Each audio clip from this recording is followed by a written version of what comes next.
This is Serious Grower Podcast. I'm Anna. I'm an entomologist, I'm a scientist, and I'm using this podcast to talk to all kinds of growers and eaters who are serious about their farms, their gardens, their local food systems, and I'm asking, how can science help? Today's co-host is Jason. He is a regular dude in Oregon who wants to turn his backyard into an edible landscape and an amazing place for his family. Jason and his wife, Mindy, are raising young kids and always have a few household projects cooking. So I thought their yard would make a great place to explore all the things you can do when you combine plants and living spaces. We've been catching up here and there to see how things are progressing, including the luffa project they started inside with the kids earlier this year. We have been brainstorming vining crops that could grow up over their backyard pergola and provide some shade in the heat of the summer. Luffa sponges are very fun because they come from luffa squashes. They do, however, require 150 to 200 frost-free days to get to the stage where the fruits are old enough, if they're mature enough, to produce that very fibrous sponge inside. Seed germination rates are kind of hit or miss, so I had recommended that they get those seeds started early and start at least twice as many as they thought they wanted, which they did. I asked Jason how it was going, and the first round pretty much failed to thrive after they planted them. Maybe it was a little too cold, a little too early in the season, but they had those extras. So how are those going? I planted the other two, and they're not doing well either. But the pole beans in the same planter are not doing well either. So I don't know what I got going on. Well, my guess with both of those, because beans and luffa really like heat a lot. How hot has it been where you are? It hasn't been that hot. It's been, getting into the 70s for several days. And then I'm not sure how cool it was at night, 50s at night. So it's probably not quite warm. I didn't know that about the beans, though. That might be why my pole beans haven't really done well, because maybe I'm just planting them too early. Yeah, and I think you could get away with planting your beans, like doing a couple successions of them and just see when the right time is, because you don't need that long of a season. But with the luffa, like maybe Oregon just isn't the place because the season's not long enough. Too cool. What zone is it for? Is it a zone 9? Well, the zones are based on the minimum temperature during the wintertime and not necessarily the heat that you need during the summer. The zones are so East Coast centric. They were not designed for West Coast at all. It's really designed for when can somebody in New England plant and pass their frost-free date. They should think about a better way to describe the zones though, other than just figure it out. It'll throw it out there and see if it does well. Yeah, because I think we got another lemon tree. Try that out, put it in a pot, because they did say that you need to bring it in during the winter here. It's zone 9, but a lot of people grow them and they do well around here. We haven't had luck with them yet. The last one flowered and had lots of little fruit, fell off, and then we brought it inside. It died during the winter. It's so pretty, and the flowers are really pretty too. Is it an ornamental plant? It's a variegated pink lemon, I believe is what it's called. And no, they're good to eat. I guess the lemon is slightly sweeter. I also see that you all put that pot on wheels. Yes, we move it around to sunny spots, and then it can easily be transported around the deck or inside. I mean, talk about being a friend to future you. I want to really pat yourself in the back when you made that done. My mom got us those. She got a few sturdy plant stands. They're definitely handy.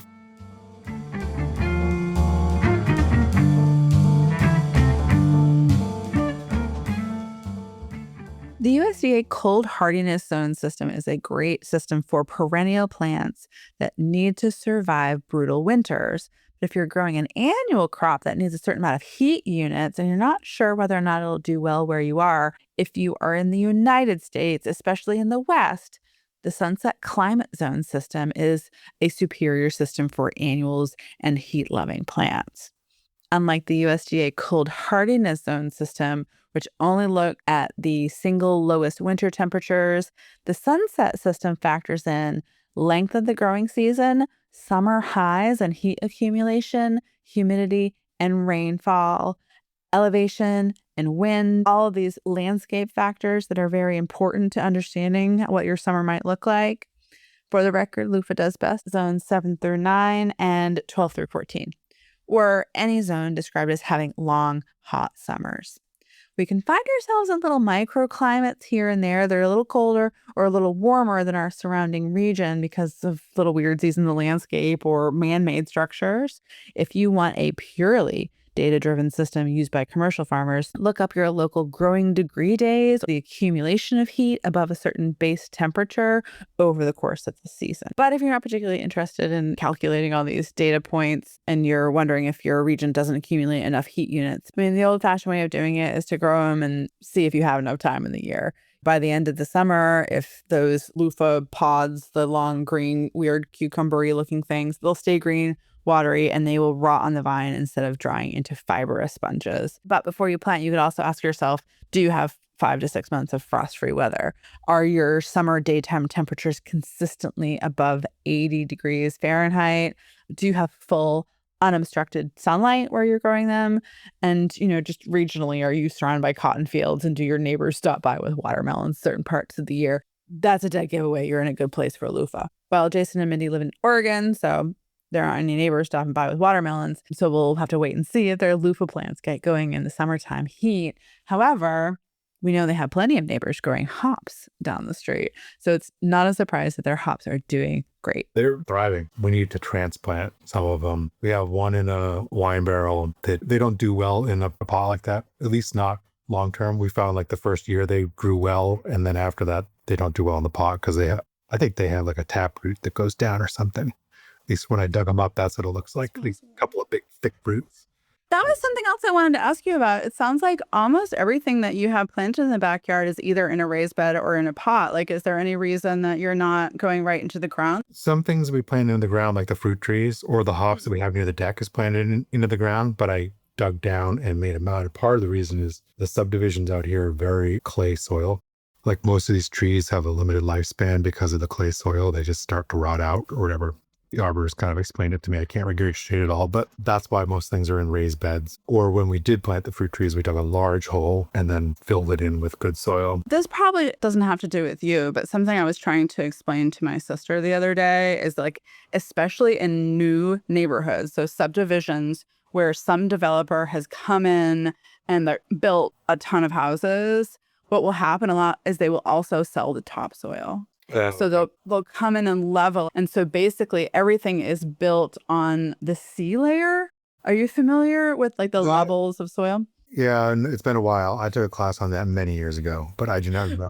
But like my understanding of the subdivisions around here might be what you're getting at, but like the dirt the fill dirt that they put in is just really clay based and happy for growing things. But anyway. Right. Yeah. So what will happen is that like they'll scrape off the A and B layer, which is like a couple of inches deep. And like what's below it is the C layer. And then like over time, that top layer will develop again, but it'll take like 10 years. So what's really interesting is that Sarah, who moved into development like that, like she was putting stuff in the ground and like everything was doing really badly.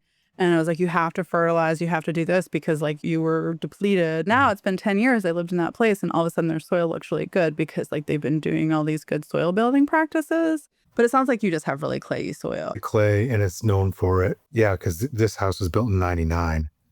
And I think that clay soil just holds the water, and any plants that don't want their roots saturated like that over long term don't do well.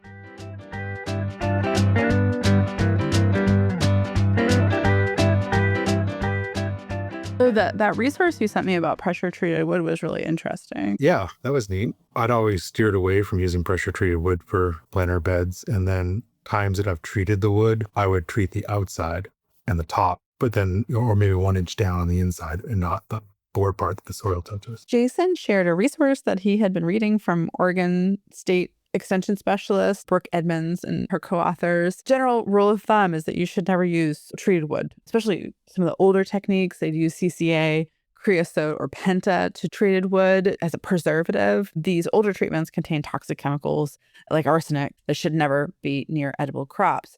However, modern pressure-treated lumber uses preservatives like copper azole or micronized copper azole. And it is safe and economical for outdoor projects like raised garden bed, as long as the wood is specifically rated for quote unquote ground contact. There are some concerns about copper leaching, and that's what this extension article was looking at. Research confirms that while small amounts of copper can leach into the soil, this leaching only extends within about 1 inch of the wood edge. And the plant uptake studies that they did found that there was no impact on the copper levels of the vegetables and herbs that they had grown in them. Well, the point they were making was like, don't use railroad ties. Yeah. I mean, it's kind of a bummer because like I recently have been really interested in repurposing materials for different things. I was looking at using bed sheets that I like buy at a thrift store as row cover, like nighttime row cover, and making some measurements to say like, if you have a late season frost, like how well will that protect your plants? And I met some people in a parking lot, a BJ's parking lot, to buy some repurposed billboard vinyl tarps. Did I tell you about those? That was awesome. I was so lucky though, because like they were coming from Connecticut and going home. They lived up in like, I want to say like Conway. I'll drive to Conway, but I didn't want to. So like I really lucked out. And then somebody pointed out to me that in certified organic systems, you can use plastic in some circumstances, but you cannot use PVC plastics. So those billboard tarps are prohibited for use in organic systems. Oh, what kind of plastics are allowed in organic system? I think polyethylene films are allowed. I'll have to do my homework on that one. But I just like the idea of like repurposing anything. So I can see why there's going to be people who are using like railroad ties and whatever they can get their hands on. After reading that resource where they were like looking at like what actually was being leached in the soil and like what was actually being taken up by the plants, like would you consider using pressure treated wood knowing it might last a little bit longer? Or like, what's your feeling on it? I don't think it's worth it. I think it's worth it just to spend the money on cedar or redwood or something like that. You can go to the lumber yard, and some of those places have like the damage boards, and those are great for a garden bed. When there's a local lumber yard here that does that, they'll have whole pallets of, that maybe got dropped. So some of them are cracked or whatever, and you can grab them for half price. Oh, that's such a good idea. But yeah, that's what I would use. I think it's just not worth it. I mean, they said it only leaches like 1 inch into the soil and not a significant amount. But if you mix your soil. Oh, that's a good point. I guess that's one place you get exposed. So you have to make your own decision on, do you expose yourself to that stuff in other places in your life too? I don't know. I was also thinking, since like you're investing so much in these raised beds, like maybe when you're thinking about constructing your cold frames, they could just go over those raised beds. Is that what you're thinking? What I'm thinking, yeah. And I've used cinder block on one side. The other bed is a cinder block wall and then covered in cedar board. So it has the wood look, but it's actually concrete. The other one is the cinder block. I think it would be easy to put poles or something down into the cinder blocks to put a prefab frame on top. That's awesome. Ooh, speaking of repurposed materials, this is something I was thinking about doing. I can do it in your area, is reaching out to folks who have contacts in the greenhouse industry, because greenhouses nowadays, they're not glass houses anymore. They're made of like these polycarbonate panels. And they do kind of get more opaque over time. So they will replace those panels. So they're always looking for something to do with them. So I'm wondering if there's any like aftermarket resources for a panel like that, which would be kind of awesome for like a home. You could pick up glass. Yeah. But yeah, one thought was to get some old windows and just use that as at least the door part. It'd be easy to put a hinge on that. It reminds me of like Big Bird's nest. Big Bird's nest. Yeah, do you remember like he had like around his nest, there was like all these old doors? Oh gosh. You know what I remember most about Sesame Street is the hole in Willie Nelson's guitar on that episode when Willie Nelson is singing something on some rooftop. I don't remember the hole in Willie Nelson's guitar. He has a big hole in his guitar from use, like where it overstrums and touches the wood. Here's my question for you, because this is one of my favorite things. Recently, I was looking up details about mescaline mix, like mixed salad greens, because of a very specific childhood memory I had. And I've been really delighted with finding out like there's a history linked to my own personal history. And I want to know, when you noticed that Willie Nelson had a hole in his guitar, do you think it was because like you were playing music and you noticed it? Or was there somebody in your life who said, look, Jason, Willie Nelson plays so much, and if you want to be as good as Willie Nelson, you have to play a lot? I honestly don't remember. I remember that episode from when I was a kid, but I'm not sure if I remember the hole in his guitar from when I saw it when I was a kid. That might have been like seeing it later, like I said, when I was a musician, and I recognized that and knew what it was.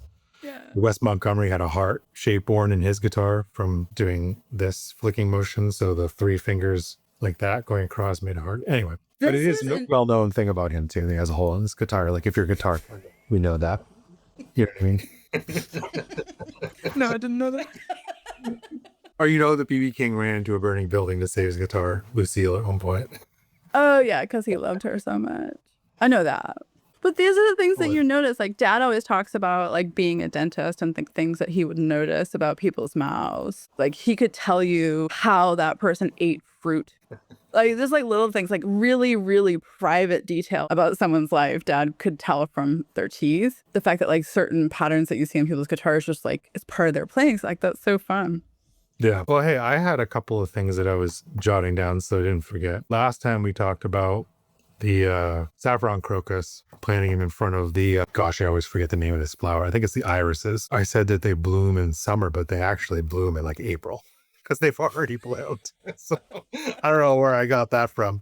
But it's funny how you're talking about this stuff is making me think about that more, like how my memory worked. It was like a year ago. So I was like, yeah, the summer sometime. Yeah, but again, like this might be because you are beholden to East Coast centered stuff. And like if you use months rather than like growing degree days or something like that, then it actually makes sense.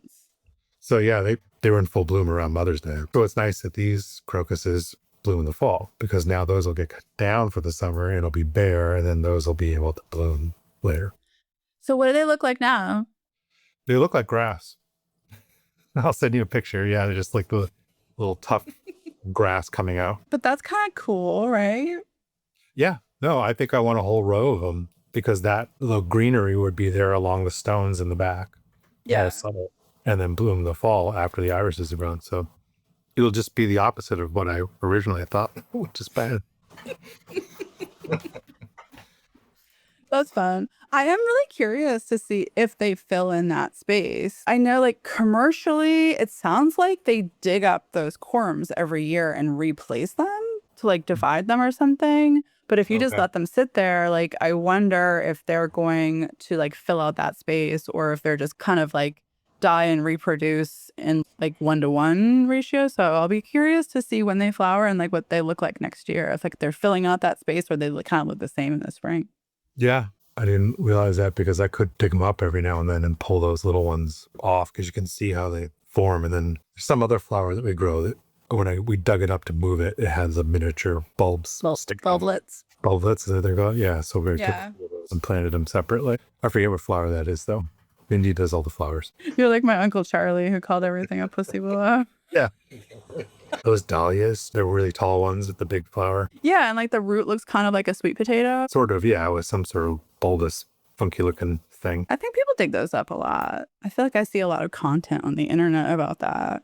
Yeah, I don't know if it was dahlias, but something like that, really tall flower. I kind of feel the same way about flowers, except for recently I've gotten really into tarnished plant bug biology, which is the #1 pest of cut flowers. They really like flowers. I'm running up against like the problems that I'm facing as like being a scientist without the institution of like having lab and access to stuff. It's probably a really good thing that you can't buy laboratory grade chemicals if like you're just like some guy.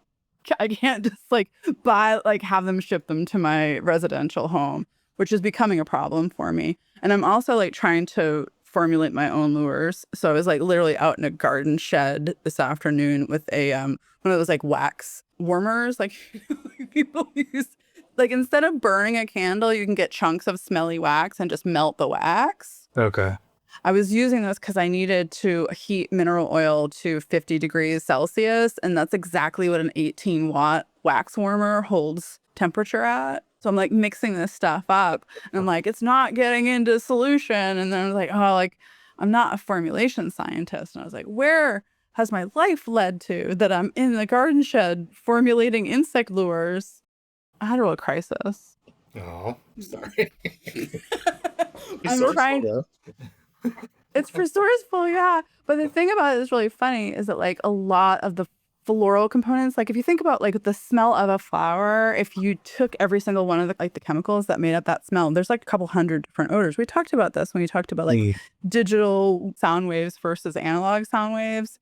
When you take one and concentrate it, this one I'm working with, like if it's very, very low concentration, it's like a nice floral odor. High concentration, they describe it as fecal, and it's gross. And I got some on me. They came on the shed smelling like shit. I'm feeling like shit.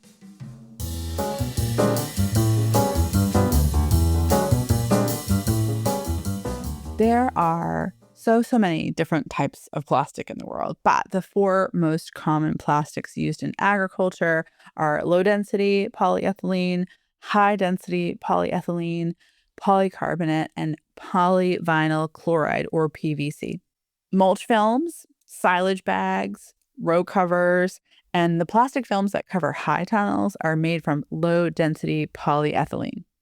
They're highly flexible, typically very inexpensive, and they can act as an excellent moisture barrier. So plastic mulches can provide excellent weed control because they're blocking light, and they are super important tools for season extension because they can trap heat inside soil or inside tunnels. These plastics are easily tearable, and they are degraded quickly by UV light if they're not treated. While these materials are technically recyclable, the expense of getting this stuff clean enough to recycle is a real barrier. So that is something that comes up all the time in agricultural communities. Other plastic uses, high density polyethylene is what we rely on for irrigation pipes, crates like harvest crates. This material is rigid, durable, and chemical resistant. It's easily recyclable, but it's heavy, less flexible, and it tends to have a higher initial cost than the low-density polyethylene. Most modern greenhouses are made from rigid polycarbonate. We talk about greenhouse panels being made of this polycarbonate material. And so it's prized for greenhouses because it's virtually unbreakable. So if you think about hailstorms, it also retains heat fairly well.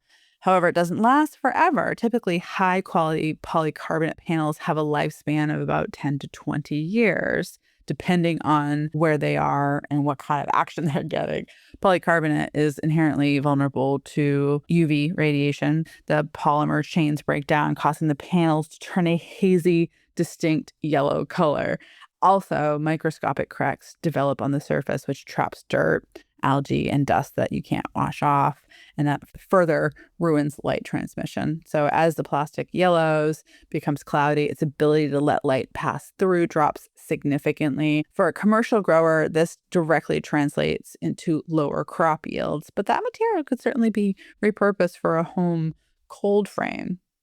The chemical breakdown makes the panels brittle. What once deflected a hailstone will eventually crack under mild impact or maybe even a heavy snow load. Once that panel is spent, its disposal is a major headache for the industry. While polycarbonate is technically recyclable, it's a type 7 plastic. So, you look at the bottom of your plastic bottle, it has that recyclable sign, it has number in it. This is type 7. However, it cannot be mixed with standard curbside recycling. Because agricultural panels are often bulky, dirty, degraded by the sun, most commercial recycling facilities will reject them. Consequently, the vast majority of old greenhouse panels end up in landfills where they will take centuries to decompose. Then we talk about polyvinyl chloride or PVC. We will see rigid pipes as well as flexible high tunnel covers used in agricultural settings. So PVC on its own, it's durable, it's chemical resistant, it's very cheap. However, there are environmental hazards that come along with some of these materials that leach toxic additives. So PVC is strictly prohibited for use in any contact with organically certified soil, water, or crops, such as irrigation or mulch film. So while PVC is cheap and durable, pure PVC as brittle as like a CD case. So in order to make it flexible for those agricultural hoses, those films, manufacturers will mix in a heavy dose of plasticizers, phthalates. These additives are not chemically bound to the plastic. They actively leach out into the water flowing through pipes or into the soil beneath the film. Some organic certifiers do tolerate existing rigid Schedule 40 PVC water mains if they are buried and there's no viable alternative. But any infrastructure or direct crop contact plastic is pushed towards safer alternatives like that high-density polyethylene or polypropylene. So those repurposed vinyl billboard tarps I'm so excited about, they are not allowed in organic systems because of that fear of leaching of the phthalates, as well as some of the chemicals that are involved with the inks that they use to print on the advertisement. Sounds like if you're using those tarps temporarily, like leaving it down for a few weeks to kill weeds in the springtime, like what I'm doing, and then pulling it off to plant, the risk of significant contamination is relatively low. However, if you're using that PVC billboard tarp on your soil permanently as a multi-year weed barrier, that will absolutely degrade. Silage tarps, on the other hand, or woven landscape fabric made from polyethylene or polypropylene. They do not contain phthalates. They don't use toxic printing inks and are completely safe for long-term direct soil contact. Back to my update about Jason's springtime vegetable garden. We put some peppers out there, jalapeno, Thai pepper, bell pepper, planted a few strawberries, another blueberry bush, huckleberry, just native to here. So that was kind of neat to see how that does with the blueberry. We got a bunch of creeping thyme and planted that along the walkway. Is that one of those like steppable ground covers, like you walk on it, or is it to be harvested? It's to be harvested, but it's going to be lined either side of the stone path. There's about a foot space of dirt before it goes up with some rock edging. So the idea is to line it on either side. Different varieties of creeping thyme and oregano. I bet it's going to smell really nice. Yeah, it will be nice. And then we planted some tarragon, marjoram, lemon balm, rosemary, sage. There's just plenty of it, so we can harvest it and let it flower. A lot of those plants all flower and are really pretty. There's lavender out front, and we planted an artichoke as well. Those artichokes are gnarly looking. Yeah. Oh, and sunflowers. That'd be fun. Like, are you gonna like plant enough that you can cut them, or are you just gonna have them in the yard, or are they for seeds? I think we'll do the seeds. We've done that. Harvest the seeds and roast them. But these are some large variety because we grew them last year, and they get tall, really tall. That's the fun Have part. a huge head. Yeah, we like growing the giant ones. That's fun. The stalk, a good 2 inches around in diameter at the bottom on the big one. You can save those to train up your pole beans next year. Yeah, they dry really hard. Yeah. Oh, but here's something I do owe you, a resource. Of course, it's like we're coming into summertime, so it's not the right time to think about this. But when you start thinking about building your cold frame, I want to share with you a resource with some people who I've worked with that work in high tunnel production, that they were playing around with like different, not repurposed materials. It's just like stuff that people use for different purposes that could be used as heat sources. So I don't know if you're familiar with this stuff that you can buy for your roof, but it's like heating elements, like heating coils. Like it's not hot like a stove, but it's like has just enough heat at the edge of your roof to like melt it and the snow will come out. almost electric pressure. What you possibly could do if you were trying to do year-round production of greens is that like you could have that in there, and like if you noticed that you were gonna have a freeze or something, you could just turn it on for a few hours at night. And that could be a good solution. Knowing you that like you're probably going to build something over your existing structure and like you're already thinking about how to do that. Like I even wonder if you could incorporate that into the cinder blocks. Yeah, that's a good idea. I haven't designed anything yet, but we'll see if I get motivated, build it this summer and have it ready for the winter. What else is in that raised bed right now? That one right now has potatoes on one side, and then down the middle it has snow peas, squash, cantaloupe. I think I put a couple of ears of corn, or full stalks of corn. It just makes me laugh that you guys like, we have one apple tree and we have 2 stalks of corn and we like you really are doing it. But then we have one spot on the other side that we grow most of the corn. But I put a few over there. They grow well because they're spread out over there and get some sun. And above the other stuff, because the other stuff is more like spread out on the ground. Because you're thinking about like what it looks like from a landscape point of view kind of too. And just maximizing the space. We'll probably get a few ears of corn off of that. Enough for dinner in the evening on that side. It just delights me because it's like totally for the experience, right? Like to like have the fun of gardening, and then like you'll have one dinner. Last year our corn didn't go out too well. Some of it died, some of it lived, and then I planted more. We had enough for the 4 of us for like 2 nights. This year I started them inside though. So they were like 6 to 10 inches tall when I planted. That's smart. People do that commercially here. It's crazy. Another thing that they do here, and like I think more people in like Maine do, is they'll direct seed their corn and they will cover it in clear plastic just long enough for it to germinate. So like they'll plant it and will be like kind of like a little bit of a trench, and the clear plastic will go over it and it's like covered on the edges. And then as soon as it germinates, they rip it open and it grows through the clear plastic, which is a crazy use of plastic. But I was thinking about doing it for my peanuts. So how long would it take for it to germinate normally without doing the plastic? Well, you wouldn't be able to direct seed it into cold soil. In the Northeast, you plant, I think, like May or June. But folks who use this approach are planting like a month or two earlier. And what you did is what other people are doing, which is like transplanting it and like getting that germination taken care of inside. Okay. No, I was talking with my father-in-law about this because he grows corn in Eastern Oregon. They have probably more similar conditions to the Northeast because in the high desert, they get the frost longer into the year, cold nights. He hasn't planted his corn yet because they've had a weird year where it warmed up and a lot of things budded and bloomed and then it frost and killed things. But he can't do it indoors because he's doing like 100 seed in a couple of rounds and he'll do 100 more another time. So he staggers it. Well, I'll send him the link to the information about the clear plastic. Yeah, well, I'm going to send him this podcast. So loop him into it here and figure out his corn situation in Eastern Oregon. I probably need to do like a YouTube video about how to listen to podcasts so all of our dads can listen to podcasts now.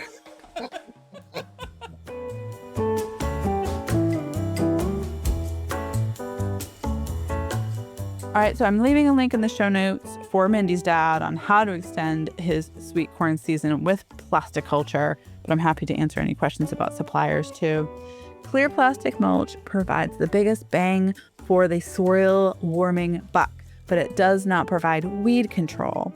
So it warms up the soil really, really well, but all that light comes through and the plants grow fine underneath. I suspect that commercial growers are unfazed by this because they are likely also using herbicides, and they do have a lot of options for selective herbicides that only kill broadleaf weeds and have no effect on grass crops like corn. Alternatively, black plastic will also warm the soil, maybe to a lesser degree than the clear, but that will also kill weeds as those weed seeds germinate, and the light being blocked will kill those little baby plants. I'll leave it there for now. Thanks so much to Jason and Mitty, whose yard is looking mighty nice, and thank you for listening.